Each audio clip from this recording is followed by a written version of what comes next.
আসসালামু আলাইকুম, সবাই কেমন আছেন? আজকে আমরা আরেকটি স্পেশাল ব্লগ নিয়ে আসছি। এই ব্লগে থাকছে হচ্ছে কিভাবে মাছের ভর্তা করব আমরা।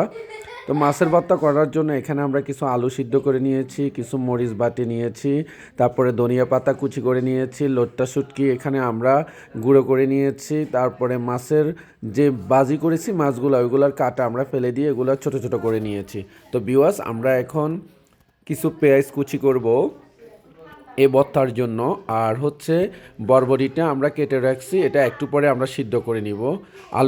আলুগুলো আপনারা দেখতেছেন, আমরা আলুগুলো একটু পরে সিদ্ধ করব। মাছ কেটে সুন্দর করে আমরা ধুয়ে পরিষ্কার করে রেখে দিয়েছি, একটু পরে এগুলা ভাজি করব, সেটা আপনাদের সাথে শেয়ার করব। তো এখন আমরা মাছগুলো একটু একটু করে ভাজি করে নিচ্ছি।